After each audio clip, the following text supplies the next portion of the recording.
중국 매체들이 화웨이가 미국 제재 때문에 위기에 처하자 엉뚱하게 한국 기업들의 분풀이를 하고 있습니다.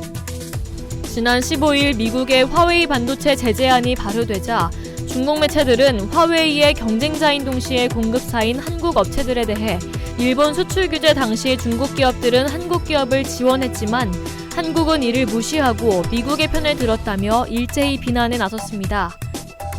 미국에서 뺨맞고 한국에 눈 흘기는 모습입니다. 이날 중국 언론들은 화웨이의 반도체 공급을 중단한 삼성전자와 SK하이닉스에 대해 일제히 보도했습니다. 중국 재경망은 삼성과 SK하이닉스도 과거 미국, 일본으로부터 괴롭힘 당했던 처지면서도 이번 화웨이 제재에 동참했다고 전했습니다. 지금 중국의 상황처럼 다른 나라로부터 반도체 산업의 견제를 받았던 한국 기업들이 화웨이 제재에 동참하는 것을 이해할 수 없다는 취지죠. 재경망은 일본 수출 규제 당시 중국 기업들은 한국 기업을 지원했고 메모리 시장에서 중국의 덕을 봤지만 이를 무시하고 미국의 편을 든 것이라고 보도했습니다. 앞서 미국 상무부는 지난 8월 미국 장비뿐 아니라 미국 기술을 사용해 생산하는 모든 반도체를 미국의 승인 없이 화웨이에 공급할 수 없도록 하는 제재안을 발표하고 발효 시기를 지난 15일로 적시했습니다. 삼성전자와 SK하이닉스는 미국의 제재에 영향을 받아 메모리 반도체 등을 화웨이에 판매할 수 없게 된 거죠. 화웨이는 지난해만 약 25조 원 규모의 반도체를 구매한 큰 손입니다. 삼성전자 반도체 사업부와 SK하이닉스의 매출 중 화웨이 비중은 각각 3%, 11%로 알려졌습니다.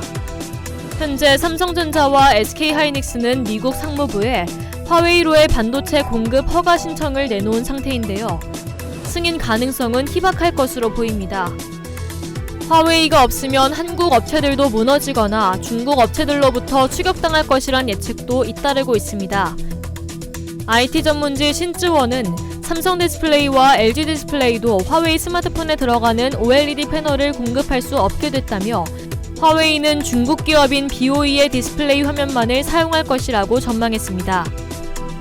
LCD OLED 패널에는 픽셀을 컨트롤하는 DDI라는 비메모리 반도체가 포함되어 있는데요. 디스플레이 분야에서 화웨이는 중국 BOE로부터 스마트폰용 OLED 패널의 대부분을 공급받고 있으며 삼성 디스플레이에서 일부를 공급받고 있습니다. 삼성 디스플레이의 스마트폰용 OLED 패널 연간 출하량의 10%는 화웨이로 공급되는 것으로 알려졌습니다. 금액으로 치면 약 2조 원 규모입니다.